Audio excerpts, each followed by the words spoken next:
शुक्लांबरधरं विष्णुं शशिवर्णं चतुर्भुजं प्रसन्नवदनं ध्यायेत् सर्वविघ्नोपशान्तये शरदिन्दुविकासमन्दहासां स्फुरदिन्दीवरलोचनाभिरामाम् अरविन्दसमानसुन्दरास्याम् अरविन्दासनसुन्दरीमुपासे गुरुर्ब्रह्मा गुरुर्विष्णुर्गुरुर्देवो महेश्वरः गुरुर्साक्षात् परं ब्रह्म तस्मै श्रीगुरुवे नमः।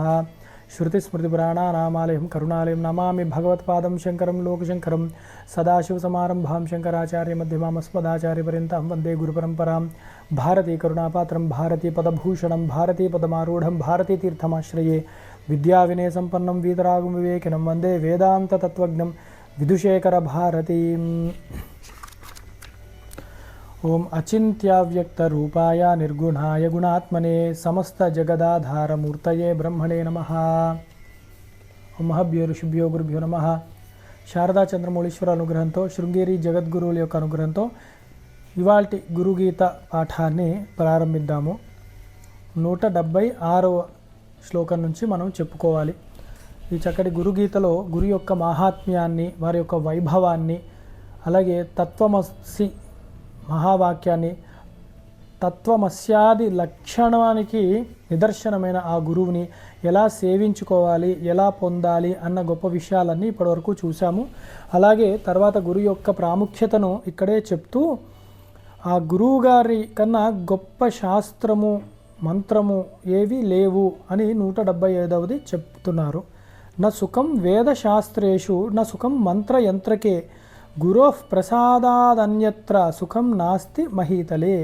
గురువుగారి యొక్క ప్రసాదము కన్నా గొప్ప మంత్రము, శాస్త్రము, వేదము తెలుసుకోదగ్గది ఇంకా ఏదీ లేదు అని చెప్తున్నారన్నమాట. ఎందుకు అలా చెప్తున్నారు అంటే గురువు యొక్క ప్రాముఖ్యత ఇక్కడ గొప్పది అని చెప్పడానికే ఉద్దేశము. వేదము శాస్త్రము చాలా గొప్పవి, మంత్రతంత్రములు చాలా గొప్పవే. కానీ అవన్నిటికి కూడా అంతిమముగా దేన్ని పొందడానికి ఇవన్నీ చెప్పబడ్డాయి అంటే గురువు యొక్క కృప, గురువు యొక్క ప్రసాదాన్ని అందజేయడానికి మాత్రమే ఇవన్నీ మనకి ఉపయోగపడతాయి. అంటే గురువు అంటే ఇక్కడ పరబ్రహ్మమే సాక్షాత్. వేదము అంతగా చెప్పేది దేని గురించి అంటే బ్రహ్మతత్వాన్ని తెలుసుకో అని చెప్తుందన్నమాట. అది మనకి నిజ గురు స్వరూపముగానే ఇక్కడ లభ్యమవుతున్నప్పుడు అవన్నిటి వెనక ఎందుకు పడడము అని ఒక అర్థము. రెండవది, ఈ శాస్త్రములు వేదములు కూడా దేనివల్ల మనకి లభిస్తున్నాయి అంటే గురు కృప వల్ల లభిస్తున్నాయి.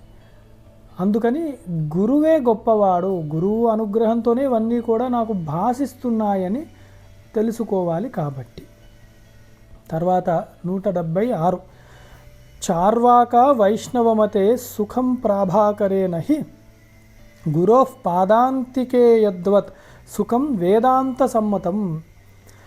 ఇక్కడ గురువుగారి యొక్క సమ్మతమే, వారి యొక్క అనుగ్రహము, వారి యొక్క మార్గదర్శనమే చాలా గొప్పది, గురువు యొక్క ఉపదేశమే చాలా గొప్పది. అంతేకాని చార్వాకులు, వైష్ణవ మతములు అని చెప్పుకోవడము, అలాగే ప్రాభాకర మతము ఇలాంటివేవి కూడా గొప్పవి కాదు అని చెప్తున్నారు. ఏమిటక్కడ అర్థం చేసుకోవాల్సింది అంటే చార్వాకులు అంటే ఎప్పుడు మనకి నచ్చిన మాటలు మాట్లాడే వాళ్ళని చార్వాక మతం అంటామన్నమాట. అంటే నువ్వు ఎలాగన్నా బ్రతుకు, అవతల వాళ్ళ మీద పడి తిను కావస్తే, కష్టపడన్నా వాళ్ళది తీసుకొని అనుభవించు వారి వస్తువులను, అలాగే రుణాన్ని చెయ్యి, అలాగే కడుపు నిండా భోజనం చేసుకుంటూ ఉండు, వచ్చే జన్మలు ఉన్నాయో లేదో ఎవరికీ తెలియదు, ఉన్నదంతా నువ్వు సంతోషంగా ఇక్కడే హాయిగా ఆనందంగా బ్రతుకు ఈ జన్మలోనే అని ఈ ఇంద్రియ వ్యామోహానికి గురి చేసే మతం చార్వాక మతం. ఇది ఒక రకమైన నాస్తిక మతమే. నాస్తికులు అదే అంటారు, మేము చూసేదే నమ్ముతాము, ఇక్కడ వచ్చే సుఖమే సుఖము ఇలాంటివే మాట్లాడుతూ ఉంటారు వాళ్ళు కూడా. అందుకని నాస్తిక మతాలలో ఒకానొకది చార్వాక మతము. అంటే చక్కగా ఉంటాయి వినడానికి, దేవుడు లేడు, ఉత్తర జన్మలు లేవు, నీ ఇష్టం వచ్చినట్టు బ్రతుకు ఇలాంటివి చెప్తూ ఉంటారు. అది చాలా ప్రమాదకరమైనవి అని మనం ఎప్పుడు తెలుసుకోవాలి. అలాగే వైష్ణవ మతం అన్నారు ఇక్కడ. ఏమిటి వైష్ణవ మతం అంటే యథార్థానికి విష్ణువు సర్వవ్యాపకుడు అన్నమాట, వేదమూర్తి, యజ్ఞపురుషుడు. అట్లాంటి విష్ణువుని వేద సమ్మతముగా కాకుండా ఆయన ఏదో మాకు సంబంధించిన దేవుడు మాత్రమే అని ఈ పాంచరాత్రములు ఆగమములు అవి ప్రధానముగా పెట్టుకొని వేద సమ్మతము కాని విషయాలు కూడా వాళ్ళు ప్రోత్సహించడం అన్నది దుస్థితి అన్నమాట. గురుగీత కాలంలోనే ఇలాంటి వాళ్ళు ఉన్నారు. వారు ఏకదేవోపాసన అన్న నామముతో అన్న కోవకి చెంది, అంటే ఒక దేవతనే పూజిస్తాము. ఎలాగా అంటే ఆ దేవుడే సర్వము అన్ని దేవతా స్వరూపముగా ఉన్నాడు అని పూజించాలి. కానీ అప్పట్లో ఇప్పుడు కొంతమందిని చూస్తూ ఉంటాం. ఎలా ఉంటారు వాళ్ళు అంటే, మేము వైష్ణవ మతానికి చెందిన వాళ్ళము అని చెప్పుకుంటూ శివద్వేషాన్ని చేస్తూ ఉంటారు. అక్కడ అది ప్రమాదం అన్నమాట. అందుకని అలాంటివి కూడా కూడవు. వేద సమ్మతమైన విరాట్ స్వరూపుడు విశ్వరూపుడు అయిన నారాయణుని అలాగే మనము దర్శనం చేసుకుంటూ ఉండాలి, ఆరాధిస్తూ ఉండాలి. సర్వదేవాత్మకుడు అయినవాడు నారాయణుడు. కానీ అలా చేయకుండా కేవలం ఇదే మతము, మిగతావన్నీ మతములు కావు అని ఇతర మత దూషణ ఎవరు చేస్తారో అది సమ్మతము కానే కాదనమాట. అలాగే ప్రాభాకర మతము అంటే మీమాంస, కర్మలే చేసుకుంటూ ఉంటాము, ఆ కర్మ నాకు ఫలాన్ని ఇస్తుంది, మధ్యలో ఈ గురువు ఏమిటి, దేవత ఏమిటి, నా కష్టానికి నాకు ఫలం వస్తుంది అన్న నాస్తిక ధోరణతో కనుక ఎవరన్నా యజ్ఞయాగాది కర్మలు చేస్తే వారందరూ కూడా సుఖాన్ని పొందేది ఏదీ లేదు. ఎందుకంటే వీరందరూ కూడా ఎప్పుడు కూడా వారి సిద్ధాంతం ఏదో గొప్పది అని ఇక్కడ అక్కడ చెప్పుకోవడానికి, దాన్నే ఏదో స్థాపించుకోవాలన్న ప్రాకులాడుతూ ఉంటారన్నమాట. ఎందుకంటే వారి మనసులో తెలుసు ఏది సత్యము అన్నది. కానీ బయట అలా వ్యక్తం చేస్తే అందరూ సంతోషంగా ఉంటారు. అలా ఉండడం చాలామందికి నచ్చదు. అందుకే బుద్ధి భేదాన్ని కలిగిస్తూ ఉంటారు చాలామంది. అందుకు ఇలాంటి వాళ్ళ జోలికి వెళ్ళకూడదు. గురోః పాదాంతికే యద్వత్ సుఖం వేదాంత సమ్మతం. గురువు గారిని ఆశ్రయించి ఎవరు వేదాంగాలు చదువుకుని అర్థము చేసుకుని సమత్వ బుద్ధి కలిగి ఆచరణలో ఉంచుకున్న జ్ఞాననిష్ఠుడైన గురువును ఆశ్రయించినప్పుడు అంతకంట సుఖము వేరే ఏదీ లేదు. అదే వేదాంతము కూడా చెప్తున్నది. వేదాంతములు దేన్ని ఆశ్రయించాలని చెప్తున్నాయి అంటే సమిత్పాణిం శ్రౌత్రేయం బ్రహ్మనిష్టం అని. గురుమేవాభిగచ్చేత్, అలాంటి గురువు దగ్గరికి వెళ్ళాలి అని. అదే బ్రహ్మనిష్ఠుడైన గురువు. అదే ఇక్కడ చెప్తున్నారు. అలాంటి గురువు దొరకడం మన పుణ్యము అని. అలాగే 177వ నతత్ సుఖం సురేంద్రస్య న సుఖం చక్రవర్తినాం యత్ సుఖం వీతరాగస్య మునేరేకాంత వాసినః. సుఖము ఈ దేవేంద్రుడు దగ్గర ఉండే సుఖం అంటే ఇక్కడ ఏదో పుణ్యకర్మలు చేసి స్వర్గలోకాదులు పొందడము. అలాగే ఇక్కడే ఇహములోనే మనకి చక్రవర్తిత్వం, మహారాజు అవ్వడము, భూమండలాన్ని శాసించే అంత గొప్ప పరిపాలనా సామర్థ్యము, శక్తి రావటము, ఇలాంటివన్నీ కూడా పెద్ద ప్రయోజనం ఏమీ లేదు. ఎందుకంటే వచ్చాయి కాబట్టి పోతాయి. ఇదేం పెద్ద సుఖాలేమీ కాదు. అందున మనం పురాణాల్లో కూడా చూస్తే ఇంద్రాది దేవతలకు కూడా రాక్షసుల నుండి భయములు ఎన్నోసార్లు కలిగాయి. వారు ఆ స్వర్గాన్ని వదిలి వేరే చోటకి పారిపోవడము, మళ్ళీ పరమాత్మ అవతారాన్ని తీసుకుని ఆ రాక్షసులను నిగ్రహించడం అన్నది ఎప్పుడూ కనపడుతూనే ఉంటుందన్నమాట. అందుకు అక్కడేదో సుఖం ఉంది అన్న భ్రమకి ఎవరు లోనవ్వకూడదు. అలాగే ఇహములో ఇంకా ఇంద్రాది లోకాల్లోనే సుఖము శాశ్వతము కాదు అని చెప్పినప్పుడు ఇంకా ఇహము గురించి ఏమి చెప్తాం మనము? అందుకని ఇక్కడ కూడా మనము అసలు ఆలోచించకూడదు అన్నమాట. ఇదే అసలు శాశ్వతమైన సుఖమే కానే కాదు. అయితే ఇంద్రాది లోకాల్లో సాపేక్షగా అంటే భూలోకముతో పోలిస్తే అక్కడ రోగాది దోషములు ఉండవు అని చెప్తారు అంతవరకే. అదేం నిత్యము శాశ్వతమైన సుఖాలు అక్కడ కూడా ఏమీ లేవు, ఇక్కడ ఎట్లాగూ లేవు. అందుకు ఇవన్నీ డాంబికాలకి తప్ప దేనికి పనికిరావు. మరి ఎవరిదయ్యా సుఖము అంటే యత్ సుఖం వీతరాగస్య మునేరేకాంత వాసినః. చక్కగా ఏకాంతములో నిరంతరము, ఏకాంతం అంటే బ్రహ్మానుసంధానము చేసుకుంటూ ఏకీభావ స్థితిలో ఉన్న ముని ఎవరైతే ఉన్నారో, మననశీలత కలిగిన వాడు, నిరంతరము వీతరాగుడైన వాడు, అంటే దేని అందు కూడా మక్కువ లేదు, ప్రపంచం అంతా కూడా అసత్యము అనిత్యము అన్న భావనతో దాని యందు రాగము లేకుండా సత్యమైన బ్రహ్మ పదార్థము యందే ఏకీభావ స్థితి పొందినవాడు ఎవడైతే ఉన్నాడో అట్టి మునికి ఎప్పుడూ సుఖముంది. అదయ్యా సుఖం అంటే. అదే శంకరులు ఒక చోట అంటారు, కౌపీనవంతః ఖలు భాగ్యవంతః అని. అంటే కౌపీనం కట్టుకున్న వాడికన్నా భాగ్యవంతుడు ఇంకెవరున్నారు, ఆయన దగ్గర పోవడానికి ఏమీ లేదు, అంత గొప్పవాడు కౌపీనవంతుడు, వీతరాగుడు ఆయన అని చెప్పారన్నమాట. అలాగే 178వ నిత్యం బ్రహ్మరసం పీత్వా తృప్తో యః పరమాత్మని ఇంద్రంచ మన్యతే రంకం నృపాణం తత్ర కా కథ. నిత్యము కూడా బ్రహ్మరసాన్ని, బ్రహ్మానుభవాన్ని, బ్రహ్మానందాన్ని అనుభవిస్తూ ఉండేవాడి తృప్తి ఇంద్రాది దేవతలకు, చక్రవర్తులకు కూడా అసలు సాధ్యమే కాదు. అలాంటిది బ్రహ్మానందమే అసలైన ఆనందము, దాన్నే మనం పొందే ప్రయత్నము చేయాలి అని చెప్తున్నారు ఇక్కడ. 179 యతః పరమ కైవల్యం గురు మార్గేణ వైభవేత్ గురుభక్తరతి కార్య సర్వదా మోక్ష కాంక్షిభిః అని గురు మార్గం చేత మాత్రమే కైవల్యము లభిస్తుంది. అందుకని గురువు మాత్రమే మనకి చక్కగా మోక్షాన్ని ఇవ్వగలడు. కాబట్టి గురుభక్తి రతులు అందరూ కావాలి. అంటే గురుభక్తి అందు, గురువుకు సేవ చేయడం అందు మనము చాలా మక్కువని, ప్రాధాన్యతను ఇస్తూ ఉండాలి అని. తర్వాత 180 ఏక ఏవా ద్వితీయోహం గురువాక్యేన నిశ్చితః ఏవమభ్యస్యతా నిత్యం న సేవ్యం వై వనాంతరం. ఇక్కడ గొప్ప ఉపనిషత్ మంత్రాన్నే గురుగీతలో చెప్పారన్నమాట. ఏకమేవాద్వితీయం బ్రహ్మ అని వేదము చెప్తోంది. ఉన్నది ఒకే ఒక పరబ్రహ్మము. అది ఎలా ఉంది అంటే ఏకమేవా అద్వితీయం బ్రహ్మ అంటే స్వగత సజాతీయ విజాతీయ భేదములు లేనిది బ్రహ్మము. స్వగత అంటే ఇప్పుడు మన శరీరం ఉంది, కాళ్ళల్లాగా చేతులు లేవు, చేతుల్లా తల లేదు, తలలాగా వేరే భాగములు లేవు, అంటే భేదములు ఉన్నాయి. ఒక శరీరంలోనే ఈ భేదములు ఉన్నాయి. దాన్ని స్వగత భేదము అంటారు. పరమాత్మకు అంగములు లేవు, మనలా కాళ్ళు చేతులు అట్లా లేవు, కాబట్టి అలాంటి భేదమే లేదు. పరమాత్మ మొత్తము కూడా ఆనంద స్వరూపము. ఇలా అంగములు లేవు కాబట్టి, అంటే అంగములు అంటే అవ్యక్తుడు, నిరవయవుడు ఆయన. అవయవాలు లేవు.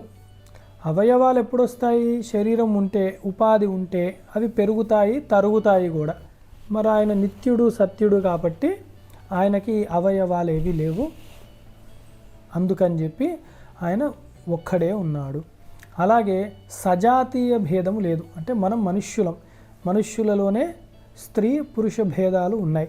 అట్లాగా బ్రహ్మముకు కూడా బ్రహ్మము వలె ఇంకోటి ఉంది, బ్రహ్మమును పోలినది ఆ జాతిలోనే ఇంకోటి ఉంది అంటే అట్లా చెప్పడానికి కూడా లేదు.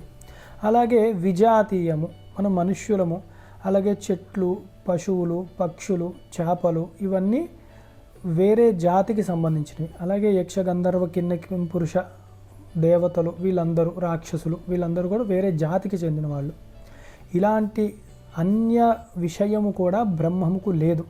అందుకని 3 మార్లు చెప్పారన్నమాట. ఏకం ఏవా అద్వితీయం బ్రహ్మ అని ఉపనిషత్తు చెప్పింది. అందుకే ఉన్నది ఒకటే పదార్థము, ఏ భేదము కూడా లేనిది, అది పూర్ణ ఆనంద స్వరూపము ఆ బ్రహ్మమే. నీవు జీవాత్మ అని అనుకుంటున్నావేమో, అది కూడా బ్రహ్మమే అయ్యున్నది. ఎందుకు? బ్రహ్మము కన్నా భిన్నము ఏదీ లేదు, కానీ అది తెలుసుకోలేకపోతున్నాం కాబట్టి అజ్ఞానంలో ఉన్నాము.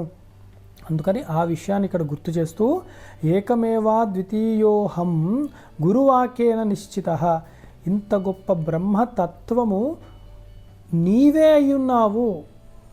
ఈ జీవుడు అని అనుకుంటున్నావు భ్రమలో పడి, అది బ్రహ్మమే, నీవే, నీ నిజస్వరూపమే అయ్యుంది. అది ఎలా తెలుస్తుంటే గురువాక్యము వల్ల దృఢపడుతుంది. గురువు ఏం చెప్తాడు? వేదంలో ఉన్న ఏకమేవా ద్వితీయం బ్రహ్మ అన్నదే దాని అర్థ విచారణ చేయిస్తాడు శిష్యుడికి ఉపదేశం ఇచ్చి. అప్పుడు గురువు యొక్క కృపతో నిశ్చయంగా, దృఢముగా నీకు అది అనుభవంలోకి వస్తూ ఉంటుంది. ఏవం అభ్యస్యతా నిత్యం న సేవ్యం వై వనాంతరం. ఈ యొక్క గొప్ప వాక్యములే, గురువు యొక్క ఉపదేశములను మాత్రమే నిత్యం అభ్యాసము చేస్తూ ఉండాలి. వేరే పని ఏది పెట్టుకోకూడదు. జ్ఞానము కావాలనుకున్నవాడు గురువు ఇచ్చిన ఉపదేశాన్ని మహావాక్య విచారణను మాత్రమే అభ్యాసము చేస్తూ ఉండాలి. అంతేకాని నా సేవ్యం వై వనాంతరం, ఎక్కడో అడవుల్లోకి పోయి కూర్చుంటాను ఏదో వస్తుంది అన్న భ్రమకి లోనవ్వద్దు. గురువు ఉన్నప్పుడు గురువే అన్నీ ఇవ్వగలడు. 181.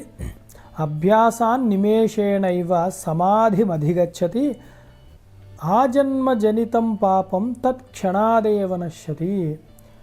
అభ్యాసము నిమిషమైనా కూడా చేయాలట. ఎలా అంటే అభ్యాసం పండాలి. పైన చెప్పిన విధంగా అభ్యాసం చేసినప్పుడు అది సమాధిమధిగచ్చతి, సమాధి అవస్థలో దృఢపడాలి. ఇది ఏ సమాధి?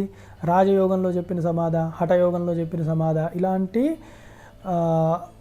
వ్యామోహానికి ఎవరు గురి కాకండి. ఇక్కడ సమాధి అన్నప్పుడు ఆది ఏదైతే ఉందో నీ యొక్క నిజస్వరూపము, ఎప్పుడు ఉన్న సత్స్వరూపము, దానిలో నీవు లయమైపోవాలి. అంటే ఉన్నది పరబ్రహ్మము మాత్రమే. దాని యందు ఆవరణ విక్షేపాలు వచ్చి ఆ ఆవరణ విక్షేపాల వల్ల నీవు జీవుడవు అని అనుకుంటున్నావు. అనుకుంటే ఏమైంది? అప్పుడు నేను కర్తను, నేను భోక్తను, అంటే నేను చేసేవాడను, నేను అనుభవించేవాడను అని అనుకుంటున్నాం. అయితే ఏమైంది? అలా అనుకోవడం వల్ల దానికి వచ్చే ఫలము సుఖము కానీ దుఃఖము కానీ అనుభవించవలసి వస్తుంది. అప్పుడు నేను సుఖిని దుఃఖిని అని కూడా అనుకుంటాం. అది ఇక్కడితో ఆగదు. కాబట్టి అంతా ఒకేసారి అనుభవించలేం. కాబట్టి వచ్చే జన్మలు కూడా ఎత్తుతూ ఉంటాం. మళ్ళీ ఆ జనన మరణ చక్రంలో తిరుగుతూ ఉంటాడు జీవుడు. ఇది బాగా గుర్తుపెట్టుకుంటూ ఉండాలన్నమాట మనం. అందుకు ఆ అభ్యాసం ఎంత చేయాలి అంటే ఆ సమాధి అవస్థలోకి వెళ్ళాలి. సమాధానము అని కూడా శమాధి షట్క సంపత్తిలో చెప్తారనమాట. అది ఏమిటి అంటే ఇంకా మనసు మళ్ళీ నేను జీవుడును అన్న భావనతో తలెత్తకూడదు. అది వెళ్ళి బయటికి వెళ్తోంది మనస్సు అన్నప్పుడు దాన్ని నిగ్రహించడం శమము దమములు అవి. కానీ ఇంకా అది తల లేవనెత్తద్దు. అది బ్రహ్మము యందే ఏకీభావ స్థితిని పొంది అలాగే ఉంచడం అన్నది సమాధి అవస్థ. దాని నిజస్వరూపంలో ఉండడమే అన్నమాట. అలాంటి సమాధి అవస్థ నిమిషేణైవ, ఒక్క క్షణమైనా కూడా, అంటే ఒక కనురెప్ప పాటు అయినా కూడా అట్లాంటి అవస్థ కనుక అనుభవంలోకి ఎవరికైనా వస్తే దాని ఫలము ఏమిటి అంటే ఆజన్మ జనితం పాపం తత్క్షణాదేవ నశ్యతి. ఆ జన్మలో పుట్టినప్పటి నుంచి ఉన్న పాపములన్నీ కూడా ఆ క్షణంలోనే హరిస్తాయి అన్నారు. పుట్టినప్పటి నుంచి ఏమిటా పాపం అంటే ఇదే దోషమే, జీవభావనే పెద్ద దోషము. దానివల్లే సకల పాపాలు అనుభవిస్తున్నాను అని భ్రమకి లోనవుతాడన్నమాట. అందుకని ఒక్క క్షణమైనా కూడా బ్రహ్మానుభవాన్ని పొందగలిగితే వాడికి ఇంకా ఏ పాపము అంటదు. ఎందుకంటే ఈ పాపములన్నీ కూడా దేహేంద్రియాదులకు ఉంటుంది, దేహముకి ఇంద్రియాలకు. నేను దేహము కాదు ఇంద్రియాలు కాదు అని స్పష్టంగా తెలుసుకున్న వాడికి ఏ పాపం ఎక్కడ అంటుతుంది? ఎందుకంటే ఏ కర్మలన్నా కూడా చేసేది కాయము వాక్కు మనస్సుతోనే. త్రికరణములతో చేస్తాం, శరీరముతో మనస్సుతో వాక్కులతో. ఇవి దేహేంద్రియాలకు, దేహానికి ఇంద్రియానికి సంబంధించింది మాత్రమే. ఎప్పుడైతే వీడికి జ్ఞానము వల్ల నేను కర్తను కాదు అన్న అనుభవం వస్తుందో ఇంకా ఆ పాపపుణ్యాలు కూడా దేహేంద్రియాలతోనే అనుభవిస్తాడు. కాబట్టి దేహ తాదాత్మ్యం ఈ సాధకుడికి పోయింది కాబట్టి ఇంకా అవి వీడిని ఎప్పుడూ కూడా బాధించవు. కేవలం ఈ సాధకుడు నేను బ్రహ్మమును అన్న అనుభవంతోనే విరాజిల్లుతూ ఉంటాడు. అలాగే 182. కిమావాహనం అవ్యక్తే వ్యాపకే కిం విసర్జనం అమూర్తే చ కథం పూజా కథం ధ్యానం నిరామయే. అంతటా వ్యాపించి ఉన్న ఆ బ్రహ్మము నాలో కూడా ఉన్నాడు. కానీ నాకు ఈ శరీరము ఉంది అన్న ఎరుక ఉన్నప్పుడు అప్పుడు పూజలు పునస్కారాలన్నీ చేసి తీరవలసిందే. అంటే ఇక్కడ గొప్ప తత్వాన్నే ఇంకోలాగా ఈ గురుగీత చెప్తోంది. ఏమిటి అంటే పరబ్రహ్మం ఎక్కడిది అంటే అంతటా వ్యాపించి ఉన్నదే, అది ఎల్లప్పుడూ ఉన్నదే, సచ్చిదానంద స్వరూపమే పరబ్రహ్మము. అలాంటి పరబ్రహ్మమును నేను ఎలాగ ప్రార్థించగలను, ఎలా పూజించగలను, ఎలా సేవ చేసుకోగలను అంటే మనం పూజలు చేసేటప్పుడు ఏం చేస్తామంటే ఏదో ప్రతిమ కానీ శిలలు సాలగ్రామ అలాంటి వాటిల్లో ఆవాహనములు అవి చేస్తున్నాం, ఆవాహనం చేస్తాం, పూజ అంతా అయ్యాక విసర్జనం చేస్తాం, మళ్ళీ రండి స్వామి అని చెప్పి. అయితే అంతటా వ్యాపించి ఉన్న పరబ్రహ్మము మరి ఈ విగ్రహంలోకి అంత శక్తిగాతో వస్తాడా అంటే అది చెప్పలేము. ఎందుకంటే అంతటా వ్యాపించి ఉన్నవాడు తను ఒక చోటికి రావాలంటే ఆ చోటులో ఆయన లేడా అంటే ఆ చోటులో కూడా ఉన్నాడు పరబ్రహ్మము. మరి ఎలాగ వస్తాడు అంటే ఈ భక్తుడు సాధకుడు ఆ మంత్రాన్ని వేద సమ్మతమైన మంత్రములు పురాణ సమ్మతమైన మంత్రములతో ఆవహిస్తున్నాడు కాబట్టి ఆ ధాతువుకి సరిపడా ఆ విగ్రహానికి సరిపడా ఆ మంత్ర యంత్రానికి ఆ సాధకుడు యొక్క శక్తి బుద్ధి శ్రద్ధ భక్తులకు అనుగుణంగా ఆ భగవన్ శక్తి ఆ మూర్తిలో ఆ క్షణంలో ప్రస్ఫుటంగా వచ్చి స్వీకరిస్తుందన్నమాట, పూజని తీసుకుంటుంది. అది అక్కడ జరిగేది. అంతటా వ్యాపించి ఉన్న విరాట్ స్వరూపం మొత్తం అక్కడికి రాలేదు, ఎందుకంటే అంతటా వ్యాపించే ఉంటుంది అది ఎప్పుడు. అది రావాలి అంటే అది లేకుండా వేరే ప్రదేశం ఉండాలి. ఇందాకే చెప్పాము ఏకమేవ అద్వితీయం బ్రహ్మణ, అది కుదరని పని. అంతటా వ్యాపించి ఉండి కూడా ఈ విగ్రహాలు ప్రతిమల్లో వాటిల్లో పైన చెప్పిన వాటి ప్రకారము భగవానుడు వచ్చి తీరుతాడనమాట. అక్కడ వరకే చేసుకోగలం. కానీ పూర్ణ పరబ్రహ్మమును మనం ఆరాధించలేకపోతున్నాం కదా, పూర్ణత్వాన్ని దర్శనం చేసుకోలేకపోతున్నాం కదా, అది చెప్తున్నారన్నమాట. అంతటా ఉన్నవాడిని ఎలా ఆవాహనం చేస్తాను, వెళ్ళమని చెప్తే ఎక్కడికి వెళ్తాడు, ఆయన లేని స్థలం ఏది, అంతటా ఉన్నదే ఒక పరబ్రహ్మమే, అది చెప్తున్నారు. అందుకే విసర్జనము ఆవాహనములు కూడా కుదరదు స్వామి.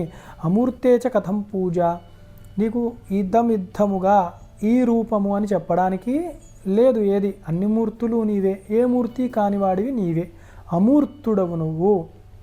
అందుకే నామరూపాతీతుడువు, నిర్గుణ నిరాకార పరబ్రహ్మవు.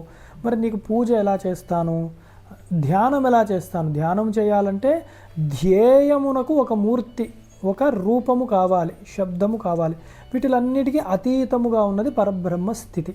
మరి ఇవన్నీ ఎలా కుదురుతాయి నాకు అంటే వీటిలన్నిటికీ అతీతమైనది, గుణములకు అతీతమైన వాడు బ్రహ్మము అని చెప్పడం ఇక్కడ ముఖ్య ఉద్దేశం.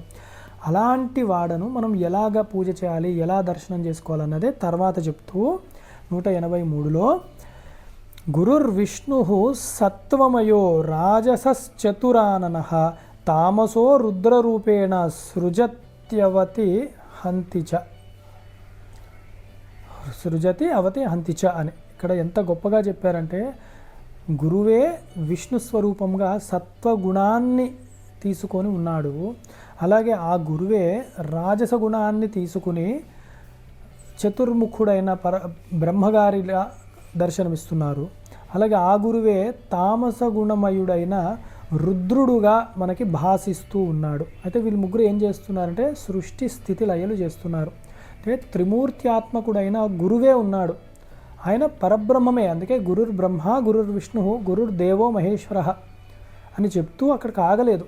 గురు సాక్షాత్ పరబ్రహ్మ అంటే ఈ మూడే కాదు, ఈ మూడిటికన్నా పైన ఉన్నవాడు నిర్గుణ నిరాకారుడు గురువు, సాక్షాత్ పరబ్రహ్మయే అయ్యున్నాడు గురువు అని చెప్తుందన్నమాట. చెప్తూ ఆ గురువుకి నమస్కారం చేస్తున్నాను అంటే మన గురువును కూడా త్రిమూర్త్యాత్మకుడుగా దర్శనము చేసుకుంటూ ఉండాలి. ఇక్కడ సత్వరజస్తమో గుణములు వారు చేసే యొక్క క్రియల బట్టి ఏర్పడినవి.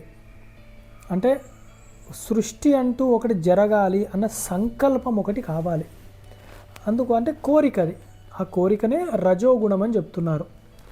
అది స్థితి ఉన్నది ఉంచాలి అట్లనే, దానికి పక్షపాతము వీరిష్టము వాళ్ళు అనిష్టము నాకు అలాంటి పక్షపాతం లేకుండా ఆ స్థితిని నిలబెట్టగలగాలి యథాతథంగా, మళ్ళీ ప్రత్యేకమైన ధోరణి వెళ్లకుండా. అందుకు స్థితికారుడైన నారాయణుడు సత్వగుణాన్ని తీసుకొని ఉంటాడు, ఆయన చలించాడనమాట. అంతటా సమముగా వ్యాపించి ఉన్నాడు అన్ని జీవుల్లో. ఆయన తత్సృష్ట్వా తదేవానుప్రావిశత్, అన్నిటా కూడా సమముగా వ్యాపించి ఉన్నాడు, అన్ని ఉపాధులలో కూడా ఏ భేదభావన ఆయనకి లేదు. అందుకు ఆయన సత్వగుణ సంపన్నుడు. అలాగే తామసో రుద్ర రూపేణ అన్నారు. రుద్ర శబ్దంతో బాధించేవాడు అన్న ఒక అర్థం ఉంది, బాధను తీసేవాడు అన్న అర్థం కూడా రెండు ఉన్నాయి. అయితే ఇక్కడ తామస గుణంగా రుద్రుడు అన్నప్పుడు ఏమిటి అంటే ఉన్నది ఉన్నట్టు అర్థం చేసుకొని ఇక్కడ హననము చేయడము అంటే ఎవరైనా కూడా సమయం అయిపోయింది అన్నప్పుడు ఆ శరీరాన్ని విడిచిపెట్టక తప్పదు. అప్పుడు సంహార ప్రక్రియలో మామూలుగా ఒక శరీరం వాడి శరీరం పడిపోయినప్పుడు కూడా ఎవరికి వాళ్ళు 1,00,000 తేళ్ళు కుడితే ఎంత ఖేదం అనుభవిస్తాడో అంత అనుభవిస్తాడట యోగి కానివాడు. అందుకు ఆ ఖేదం ఉంటుంది. అది హాని, అది తమో గుణమే కదా బాధించడం అంటే. అందుకని ఆ శరీరాన్ని అది జీర్ణం అయిపోయిందనే భగవానుడు రుద్ర రూపంలో లాగేస్తున్నాడు జీవుణ్ణి దానిలోంచి. కానీ దానివల్ల కొంచెం హింస ఉంది, అందుకు అది తమో గుణం అని చెప్పారు. ఇది ఒక అర్థం. రెండో అర్థం ఏంటి? సృష్టి పలంగా చూసినప్పుడు సృష్టి అంతా ఒక్క పరబ్రహ్మం నుండి వ్యక్తమైంది. అది ఆ సృష్టి తర్వాత ఏమవుతుంది? దాని సమయం అయిపోయినప్పుడు అది కూడా ఆ పరబ్రహ్మములో లయం అయిపోవాలి. ఆ లయము, కార్యము కారణములో లయం అవ్వడమే ఇక్కడ తమస్సు అంటున్నారన్నమాట. అంటే అదే ఒక శూన్యము ఏర్పడుతుంది. ఎవరికి? అజ్ఞానికి. జ్ఞానికి ఎప్పుడూ పూర్ణబ్రహ్మమే ఉంటుందన్నమాట. అందుకు ఇక్కడ తమస్సు అన్న మాట కూడా మాట్లాడుతున్నారు.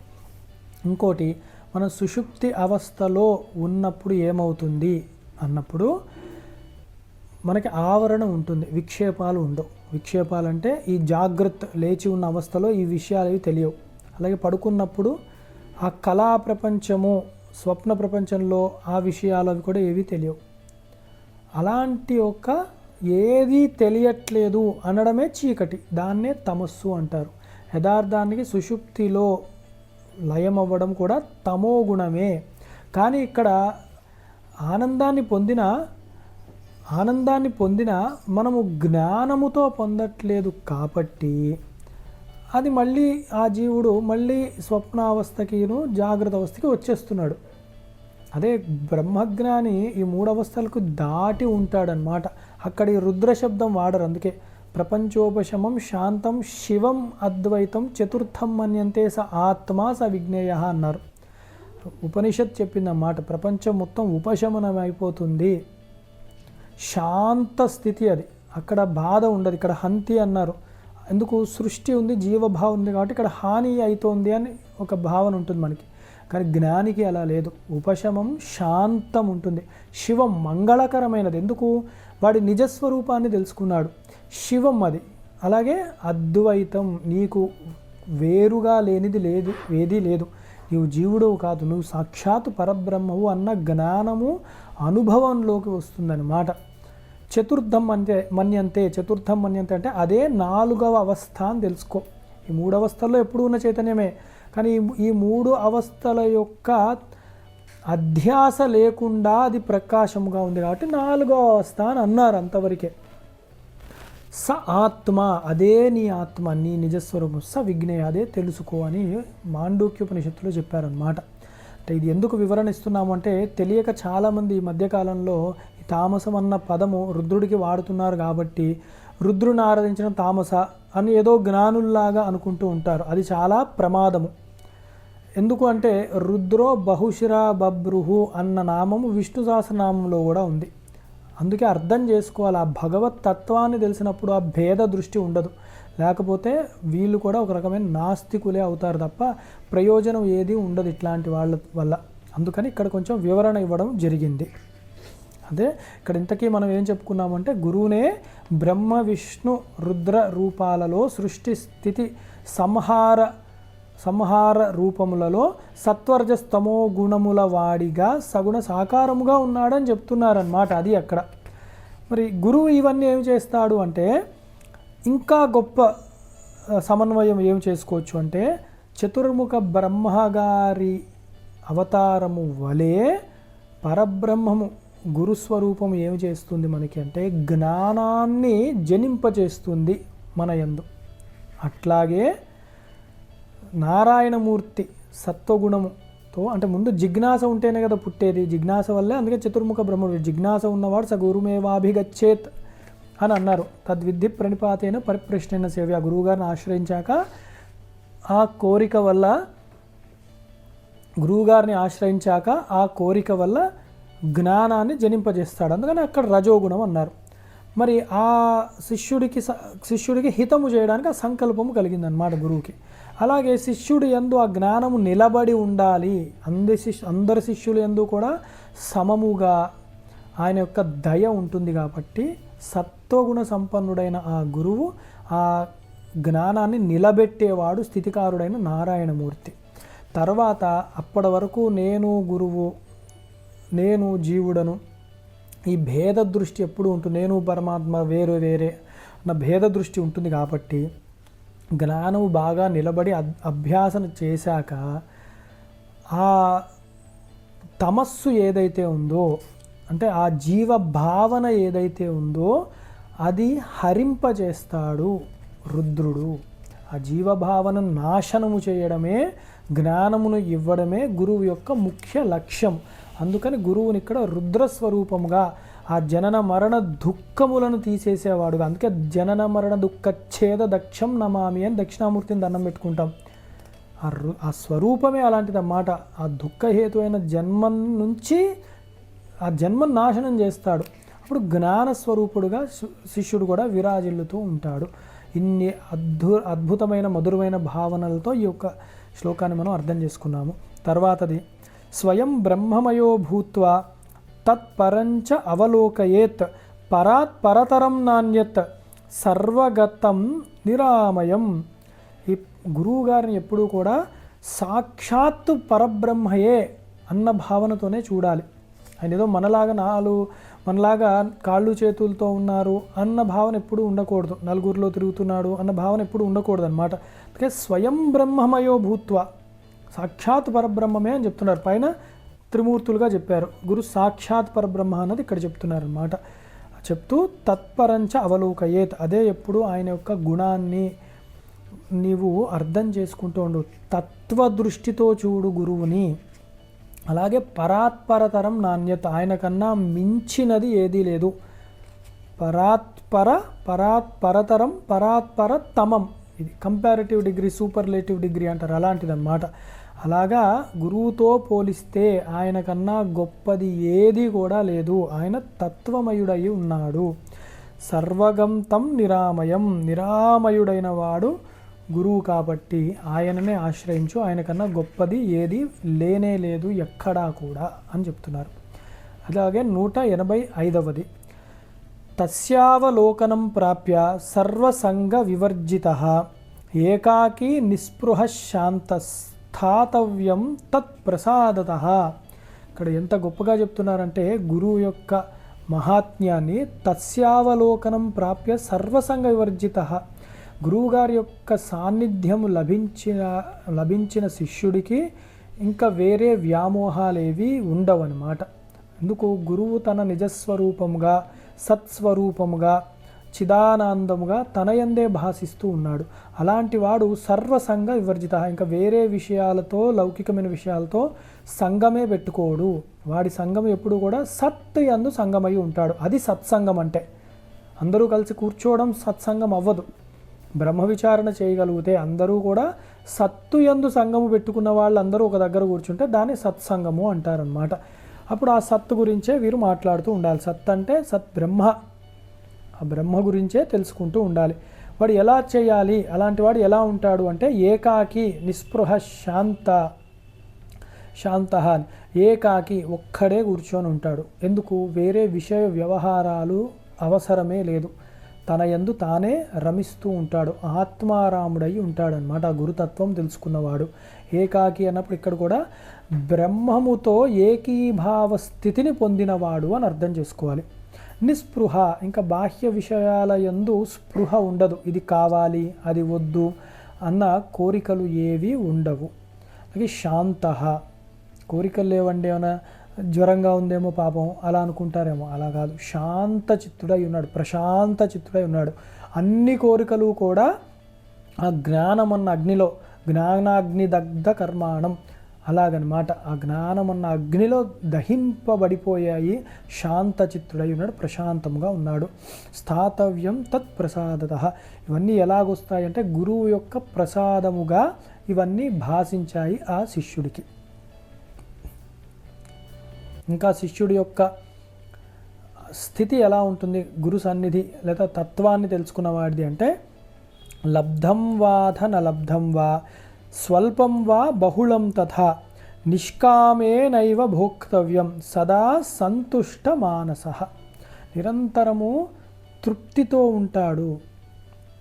ఎప్పుడు లబ్ధం వా న లబ్ధం వా, అలాగే స్వల్పం వా బహుళం తథా.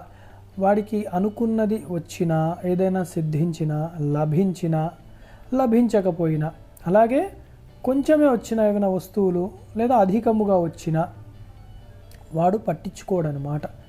అదే లాభ జయ జయో అని చెప్పి మనం భగవద్గీతలో కూడా ఇలాంటివే చూస్తామన్నమాట. తుల్య నిందా స్థితిర్ మౌని అని చెప్పి, సమలోష్ట కాంచనం, ఇవన్నీ ఏవైతే స్థితప్రజ్ఞుడి యొక్క అవస్థలు చెప్తున్నారో ఈ గురుగీతలో కూడా గురుతత్వాన్ని తెలుసుకున్న వాడి యొక్క అవస్థ అలాగే ఉంటుందన్నమాట. ఏదన్నా గీత బ్రహ్మతత్వాన్ని చెప్పేదాన్నే గీత అంటారు కాబట్టి అది భగవద్గీత కానివ్వండి, గురుగీత కానివ్వండి, ఒక విషయాన్నే చక్కగా బోధిస్తూ ఉన్నారన్నమాట. వాడి యొక్క అవస్థ అదే చేరుకుంటారు. అలాగే నిష్కామేనైవ భోక్తవ్యం, వాడికి కోరిక ఏదీ లేదు. నేను అనుభవించేవాడను, నేను ఏదైనా అనుభవించాలి అన్న కోరిక కూడా ఏదీ లేదు. సదా సంతుష్ట మానస, మనస్సు యందు నిత్యము చక్కగా సంతోషముగా తృప్తితో ఉంటాడు. తృప్తి లేని వాడికి ఎన్ని వచ్చినా ఎన్ని ఉన్నా కూడా వాడు దరిద్రుడే అయి ఉంటాడనమాట. అది శాస్త్రమే చెప్పింది. అందుకని తృప్తి ఉన్నవాడు మాత్రమే ఎప్పుడూ కూడా ఆనందాన్ని పొందినవాడు అయి ఉంటాడు. అలాగే 187 సర్వజ్ఞపదమిత్యాహుర్దేహి సర్వమయో భువి సదానంద సదాశాంతో రమతే యత్ర కుత్రచిత్. ఈ శిష్యుడు భక్తుడు ఎవరైతే ఉన్నారో ఆ గురుతత్వాన్ని పూర్ణముగా అర్థం చేసుకొని అభ్యాసం చేసి సిద్ధి ఆరూఢ స్థితిని పొందినవాడు, వాడు సర్వజ్ఞపదమిత్యాహు అన్నారు. అంటే వాడు సర్వజ్ఞుడే అయి ఉన్నాడు. సర్వమయోభువి, ఎల్లప్పుడూ కూడా సర్వజ్ఞుడై ఉన్నాడు. ఈ సర్వజ్ఞ అన్న పదాన్ని ఇక్కడ ఎలా అర్థం చేసుకోవాలంటే ఏక విజ్ఞానేన సర్వ విజ్ఞానం భవతి అని వేదవాక్కు. ఏ ఒక్కటి తెలుసుకుంటే అన్నీ తెలిసినట్లే అని. ఏమిటా ఒకటి అంటే బ్రహ్మమే. బ్రహ్మమును తెలుసుకున్నవాడు సర్వము బ్రహ్మమయము అని తెలుసుకున్నవాడు. కనపడే దృశ్య ప్రపంచములో కూడా సచ్చిదానంద స్వరూపముగా బ్రహ్మము యందే అవన్నీ కూడా ఆధారపడి ఉన్నాయి అన్న ఎరుక స్పష్టముగా అనుభవంలోకి వచ్చిన వాడు, వాణ్ణి సర్వజ్ఞుడు అని ఇక్కడ అంటారనమాట. సర్వము జ్ఞమాత్రముగా చూసేవాడు సర్వజ్ఞుడు. అంతా కూడా జ్ఞానస్వరూపముగా చైతన్య స్వరూపముగా చూసేవాడు సర్వజ్ఞుడు. అలాంటి వాడు ఎప్పుడూ కూడా సదానంద సదాశాంతం. ఇంకా వాడికి ఆ భేద దృష్టి లేదు, ఇదా అదా ఏమిటది అన్నట్లు. అందుకని ఎల్లప్పుడూ కూడా ఆనంద స్థితిని అనుభవిస్తూ ఉన్నాడు. ఎందుకు? వాడు సచ్చిదానంద స్వరూపాన్నే పొందాడు కాబట్టి. శాంత చిత్తంతో ఈ రమతే ఆనందంగా ఉంటాడు. ఎత్ర కుత్రచిత్, ఎక్కడైనా కూడా ఇలాంటి అనుకూల స్థితిలోన లేకపోతే ప్రతికూల స్థితుల్లోన ఏ ప్రదేశంలో ఎవరి దగ్గర అనడానికి వీలేదు. ఎక్కడ ఉన్నా కూడా అంత ఆనందంగా అంత గొప్పగా విరాజిల్లుతూ ఉంటాడు. అట్లాంటి గురు సిద్ధి పొందినవాడు. అలాగే ఎత్రైవ తిష్టతే సోపి స దేశ పుణ్యభాజన ముక్తస్య లక్షణం దేవి తవాగ్రే కథితం మయా. ఎక్కడైతే ఇలాంటి సిద్ధ పురుషుడు ఉంటాడో అదే పెద్ద పుణ్యదేశమయ్యి ఉంటుంది. ఎత్రైవ తిష్టతే సోపి స దేశ పుణ్యభాజన, అదే పెద్ద పుణ్యక్షేత్రం అవుతుంది. అలాంటి సిద్ధపురుషుడు ఎక్కడ ఉంటే అదే పుణ్యక్షేత్రం అవుతూ ఉంటుంది అన్నమాట. ముక్తస్య లక్షణం దేవి తవాగ్రే కథితమ్మయ. ఇది ముక్తుడి యొక్క లక్షణాలు. ఇవన్నీ కూడా ముందు ఇదివరకు చెప్పాను కదా నీకు, ఆ ముక్తుడు ఎంత గొప్పవాడు, వాడు బ్రహ్మజ్ఞాని అయి ఉన్నాడు అని చెప్పి మళ్ళీ పరమేశ్వరుడు జగన్మాతకి చెప్తున్నాడు అనమాట. అంటే ఈ స్థితప్రజ్ఞుడు అంత గొప్పవాడు అని ముందు చెప్పాం కదా, ఆ భావనలే ఇక్కడ మళ్ళీ గుర్తు తెచ్చుకోమని చెప్తున్నారన్నమాట. అంటే పుణ్యక్షేత్రం ఏది అంటే గొప్ప తత్వవేత్త ఎవరుంటారో అదే గొప్ప పుణ్యక్షేత్రమై ఉంటుంది. అలాగే 189 ఉపదేశస్తు స్వయం దేవి గురుమార్గేణ ముక్తిదః గురుభక్తి తథాత్యంత కర్తవ్యా వై మనీషిభిః. ముక్తిని అనుగ్రహించే ఉపదేశము గురు మార్గము చేత మాత్రమే లభిస్తుంది, వేరే చోట రాదన్నమాట. తత్వం కావాలంటే గురువుని ఆశ్రయించిన వాడికే ముక్తి మార్గం లభిస్తుంది. అందుకని గురుభక్తి కలవారు పరమ శ్రద్ధతో గురుభక్తిని పెంపొందించుకోవాలి. అంటే ప్రయత్నపూర్వకముగా గురువు సేవ చేసుకుంటూ గురు భక్తిని పెంపొందించుకుంటూ ఉండాలి అందరూ. గురుభక్తి తదాత్యంత కర్తవ్యావై మనీషిణః. అంటే మనీషిభిః మనుషుల చేత, అంటే బుద్ధిమంతుల చేత ఎప్పుడూ కూడా. అందుకే గురువుల యొక్క తత్వాన్నే తెలుసుకునే ప్రయత్నం చేస్తూ ఉంటారు వాళ్ళు. అలాగే గురు సేవనే చేస్తూ ఉంటారు. ఎందుకంటే అదొకటే ముక్తికి మార్గం, ముక్తికి హేతువు కూడా. 190.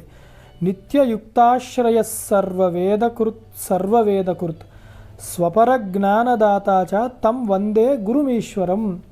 ఈ గురువుని నిరంతరము కూడా పరతత్వముగానే మనము కొలుచుకుంటూ ఉండాలి. ఇదే సర్వవేదములు, జ్ఞానులు కూడా పూర్వైః ముక్షుభిః అని భగవద్గీతలో చెప్తారు. ఇదే మార్గము, ఒకటే మార్గం అన్నమాట. నాణ్యః పంథాయనాయ విద్యతే అని చెప్తారు. అట్లా దీనికన్నా వేరే మార్గమే లేదు అని జ్ఞానులు, వేదములు కూడా అవే చెప్తూ ఉన్నాయి. ఏమిటది అంటే తత్వాన్ని తెలుసుకో, గురుతత్వాన్ని తెలుసుకో, పరబ్రహ్మాన్ని తత్వాన్ని తెలుసుకో, నీ నిజస్వరూపాన్ని తెలుసుకో. అన్నీ ఒకటే. ఈశ్వరో గురురాత్మేతి మూర్తిభేద విభాగినే వ్యోమవత్ వ్యాప్తదేహాయ దక్షిణామూర్తయే నమః అని మన నమస్కారం అలవాటే. ఈశ్వరుడు, గురుడు, ఈ జీవుడు, ఈ మూడు ఒక్కటే అయి ఉన్నాయి. ఉపాధి భేదము కనపడుతోంది అంతే. అది తీసేసినప్పుడు ఒకటే ఆ సచ్చిదానంద స్వరూపమై విరాజిల్లుతూ ఉంది, భాసిస్తూ ఉన్నది. అందుకు గురువుని ఎప్పుడూ కూడా పరబ్రహ్మముగానే నీవు చూస్తూ ఉండాలి. నీలో కూడా చైతన్య స్వరూపంగా ఆ గురుతత్వమే ఉన్నది అని నిరంతరము కూడా తం వందే గురుమీశ్వరం, ఆ గురువుని, ఈశ్వర స్వరూపమైన ఆ గురువుని నమస్కారం చేస్తూ ఉండాలి. అలాగే 191. యద్యప్యధీత నిగమ షడంగా ఆగమాః ప్రియే అధ్యాత్మాదీని శాస్త్రాన్ని జ్ఞానం నాస్తి గురుం వినా. అంటే గురువు లేనప్పుడు ఎన్ని శాస్త్రములు, వేదములు, వేదాంగములు, ఆగమ శాస్త్రములు ఇవన్నీ ఎన్ని పాఠించినా కూడా గురుభక్తి లేని వాడికి ప్రయోజనము రాదు పూర్తిగా. నేను గొప్ప పండితుడనండి, ఎలా పండితుడయ్యావు అంటే గురుకటాక్షం వల్లే. అక్కడ కూడా ఎవరో గురువు బోధించారు. నేను గొప్ప శాస్త్రవేత్తను, ఎలాగొచ్చింది శాస్త్ర జ్ఞానము అంటే గురు కృప వల్లనే శాస్త్రంలో ఉన్న రహస్యములు వీడికి అవగతమైనాయి. అలాగే ఆగమ శాస్త్రాలు బట్టి వీడేవో కొన్ని పునస్కారాలు అవన్నీ చేస్తూ ఉంటారు. అవన్నీ ఎలా తెలిసాయంటే గురువు యొక్క అనుగ్రహంతో, ఆదేశంతో మాత్రమే తెలుస్తున్నాయి. అందుకని ఈ యొక్క ఆధ్యాత్మ విద్యలో ఎప్పుడు కూడా గురువు చాలా ప్రధానుడు అయి ఉన్నాడు. కాబట్టి జ్ఞానాన్ని సంపాదించాలి. ఎందుకు అంటే గురువు యొక్క తత్వాన్ని తెలుసుకోవడమే జ్ఞానము. ఈ వేదములు, వేదాంతములు, శాస్త్రములు, ఇతరేతర ఉపాయములు ఏవి ఉన్నా కూడా ఇవి దేనికి ఉన్నాయి అంటే వాటిలుగా ఏవో స్వతంత్రంగా ఏదో ప్రతిష్ఠించాలని లేవు. అది గురు మహాత్మ్యాన్ని తెలపడానికి ఉన్నాయి. అదే పరబ్రహ్మ యొక్క తత్వము. అందుకని అది తెలుసుకోలేని జ్ఞానము కనుక ఉండి ఈ జ్ఞానము పుస్తకాల వరకే పరిమితం అయిపోతే ఇవన్నీ వ్యర్థం అయిపోతాయి. అందుకని జ్ఞానం నాస్తి గురుం వినా. గురువు లేకపోతే మటుకు జ్ఞానం రాదు. నేను ఇంత పండితుడను, ఇంత శాస్త్రవేత్తను అనుకుంటే అక్కడ వరకే ఆగుతాడు. కానీ జ్ఞానం లేకపోతే మటుకు ఎందుకు పనికిరాదు. కాబట్టి గురువు వల్ల మాత్రమే జ్ఞానము లభిస్తుంది. ఇవన్నీ తెలుసుకుంటూ కూడా గురుతత్వాన్నే తెలుసుకోవాలి మనము అని ఇక్కడ అర్థం చేసుకోవాలి. అలాగే 192లో చెప్తున్నారు, శివ పూజారతో వాపి విష్ణు పూజారతోథవా గురుతత్వం విహీనశ్చేత్ సర్వం వ్యర్థమేవ హి. ఇక్కడ చూసారా, సాక్షాత్తు పరమేశ్వరుడే చెప్తున్నాడు. అయినా కూడా అంత నిష్పక్షపాతముగా ఉంటాయి శాస్త్రములు. ఏం చెప్తున్నాడంటే, ఒక భక్తుడో శిష్యుడో ఉన్నాడు, వాడు నిరంతరము శివ పూజలో ఉన్నాడు. అయినా గురువు యందు వాడికి గురి లేదు, శ్రద్ధ లేదు. అట్లాంటి వాడికి, అలాగే విష్ణు పూజ చేస్తూ ఉన్నాడు కానీ వాడికి గురువు యందు తత్వము తెలియట్లేదు, జ్ఞానము లేదు వాడికి. అలాంటప్పుడు వాడు చేసే పనులన్నీ వ్యర్థమే అవుతున్నాయి. ఆ శివ పూజ అన్నప్పుడే ఆ మంగళ స్వరూపమైన సచ్చిదానందమే చెప్పబడుతోందన్నమాట. దాన్ని తెలుసుకోలేక బాహ్యముగానే వాడు పూజలు చేసుకుని ఉంటే అది వ్యర్థం. అలాగే విష్ణు పూజ అన్నప్పుడు అంతటా వ్యాపించి ఉన్నవాడు విష్ణువు, పరబ్రహ్మం అంతటా వ్యాపించి ఉన్నాడు అన్న ఎరుక రాకుండా పూజలో అలా ఇమిడిపోయి ఉండి మూర్ఖముగా ఎవరైతే పూజలు చేసుకుంటూ కూర్చుండిపోతారో వారికి తత్వము అర్థము కానట్లే అని చెప్తున్నారు. పూజలు చేసుకోవద్దని కాదు ఇక్కడ చెప్పేది, తత్వముతో తెలుసుకో అని, జ్ఞానముతో తెలుసుకొని పూజలు చేయు అని చెప్పడానికి ఇక్కడ ఉదాహరణ చెప్తున్నారన్నమాట. అలాగే శివస్వరూపం అజ్ఞాత్వా శివపూజ కృతా యది సా పూజ నామమాత్రం స్యాత్ చిత్రదీప ఇవ ప్రియే. అంటే శివరూపము తెలియక శివ పూజ చేస్తే అది ఎలా ఉంటుంది అంటే ఒక దీపము, ఒక చిత్రపటంలో అంటే ఒక కాగితంలో ఒక దీపం బొమ్మ వేశాం, దానిలో దీపం ఎలాంటిదో శివతత్వము తెలియకుండా శివ పూజ చేసిన వాడి యొక్క అవస్థ అంతే. అంటే ఎంత గొప్ప ఉదాహరణ అంటే, ఇప్పుడు ఆ కాగితంలో ఉన్న దీపం బొమ్మను వేసి ఇది ఏమిటంటే దీపం అనే అంటారు, కానీ అది ప్రకాశం ఇస్తుందా, నిజమైన దీపమా, వెచ్చతనాన్ని ఇస్తుందా? ఆ కాగితంలో బొమ్మ వేసి పూజల్లో పెట్టుకోవచ్చా? ఏది పనికిరాదు, అది ఎందుకు పనికిరాదు, ఒక బొమ్మగా ఉంది అంతవరకే. అలాగే శివతత్వాన్ని తెలుసుకోకుండా శివ పూజలు చేస్తే, అంటే శివతత్వమే గురుతత్వం ఇక్కడ, అది తెలియకుండా ఆ తత్వముని తెలియకుండా, అంటే అంతటా వ్యాపించిన వాడు ఇక్కడ కూడా ఉన్నాడని తెలియకుండా ఎవరైతే అలాగా శ్రమకి లోనవుతారో పూజలు చేసుకున్నప్పుడు, అది కాగితంలో ఉన్న దీపంలాగే ఫలాన్ని ఇవ్వదు, ప్రకాశించదు, నీ అందు జ్యోతి ప్రకాశించదు, ఆ జ్ఞానజ్యోతి విచ్చుకోదు, ప్రకాశవంతం అవ్వదు. అది ఇక్కడ చెప్పే ఉద్దేశం అన్నమాట. చాలా గొప్ప భావనలు ఇవి. అలాగే 194లో చెప్తున్నారు, సర్వం స్యాత్ ఫలం కర్మ గురుదీక్షా ప్రభావతః గురు లాభాత్ సర్వలాభో గురుహీనస్తు బాలిషః. గురువు యొక్క ప్రాముఖ్యత కావాలన్నమాట. ఎప్పుడూ కూడా మనం ఎలా ఉండాలంటే గురు దీక్షా తత్పరులమై ఉండాలి.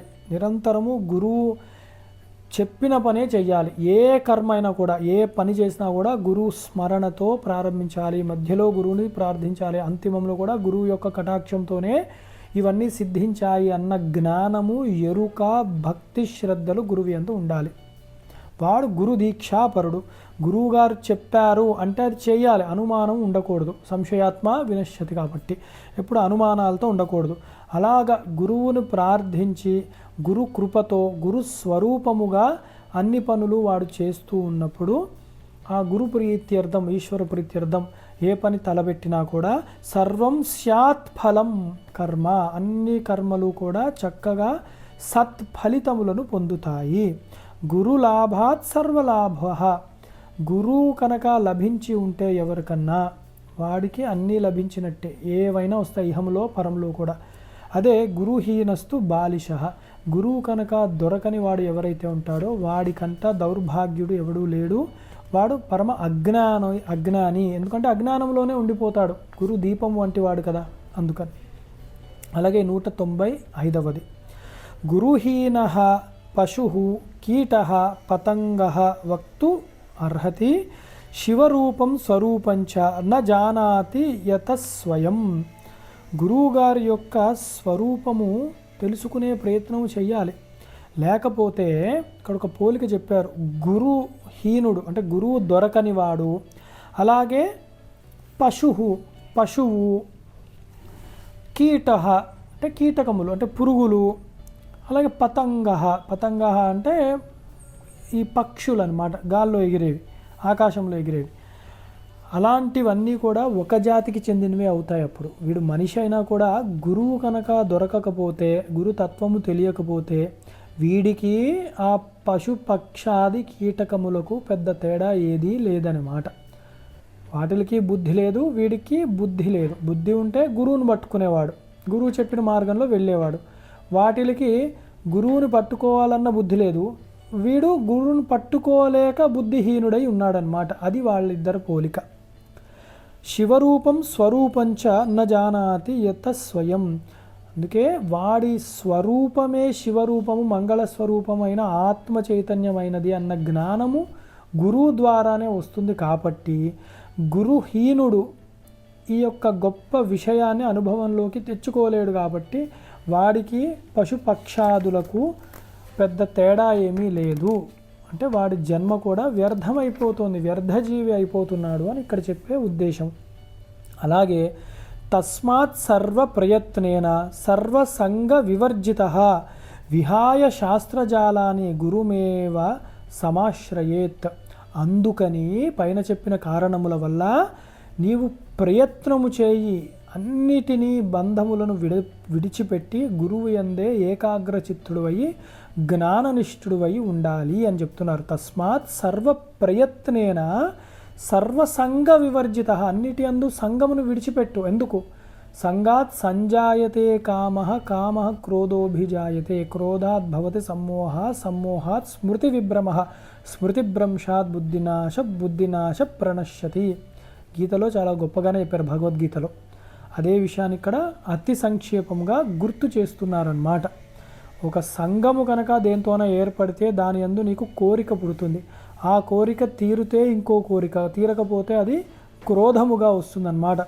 క్రోధము ఎప్పుడైతే మనసులో వ్యాపించి ఉన్నదో అప్పుడు వాడు సమ్మోహానికి గురవుతాడు. అంటే వాడికి ఏది నిజము, ఏది అబద్ధము, ఏది సత్యము, ఏది అసత్యము, ఏది మంచి, ఏది చెడు అన్నది వాడికి గుర్తు రాదు. ఇంకా సమ్మోహం, మోహానికి గురవుతాడు. అప్పుడు బుద్ధి అన్నది వైక్లభ్యానికి గురవుతుందన్నమాట.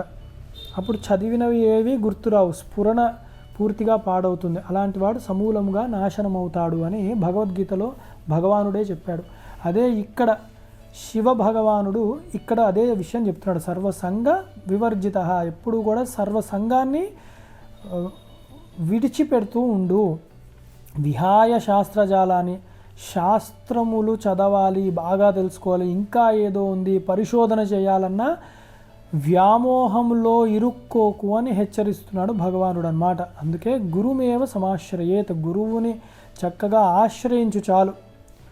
నువ్వు చక్కగా ప్రయత్నపూర్వకముగా ఇతరముల యందు, అనిత్య వస్తువుల యందు సంఘాన్ని విడిచిపెట్టి శాస్త్రము అన్న జాలములో, వ్యామోహంలో పడకుండా చక్కగా గురువును ఆశ్రయించు. గురువు చూసుకుంటారు నీకు ఏది మంచి, ఏది సబబు, ఏది సరి అయినది అని. గురువు యొక్క మార్గదర్శనంలో చక్కగా జ్ఞానాన్ని సులువుగా ఆర్జించవచ్చు. అలాగే 197వది నిరస్త సర్వ సందేహ ఏకీకృత్య సుదర్శనం రహస్యం యో దర్శయతి భజామి గురుమీశ్వరం. గొప్ప గురువుగారికి, ఈశ్వరస్వరూపుడైన గురువుగారికి నమస్కారం చేస్తున్నాను. ఎలాంటి వారంటే నిరస్త సర్వ సందేహ, భిద్యతే హృదయ గ్రంథి అంటాం కదా. అలాగా ఏ సందేహములు భిద్యతే హృదయ గ్రంథి ఛిద్యంతే సర్వ సంశయ క్షీయంతే చాస్య కర్మాణి తస్మిన్ దృష్టే పరావరే. ఇది ఉపనిషత్ వాక్కు. అలాగే అన్ని సంశయములు కూడా నశిస్తాయన్నమాట గురువు దగ్గరకు వెళ్తే. నిరస్త సర్వ సందేహ, ఇంకా ఏ సందేహాలు ఉండవు. చక్కగా వాడు ఆనందస్థితుడై ఉంటాడు. ఏకీకృత్య సుదర్శనం, బ్రహ్మము యందు ఏకీభావ స్థితుడు అయ్యి శ్రద్ధాభక్తులతో గురువుని సేవించుకున్నవాడు చక్కటి సుదర్శనం. ఏమిటది అంటే బ్రహ్మతత్వము చక్కగా అవగతం అవుతుంది, స్పష్టముగా. అది సుదర్శనం ఇక్కడ చెప్పేది. స్పష్టముగా బ్రహ్మతత్వము వీడికి కరతలామలకం అవుతుంది. అలాగే రహస్యం యో దర్శయతి, రహస్యమైనవి తెలుస్తాయి. ఏమిటి? గురువు తెలియడం ఒకటి, గురుతత్వము తెలియడం అన్నది రహస్యం. భగవానుడు తెలియడము, భగవతత్వము తెలియడం రహస్యము.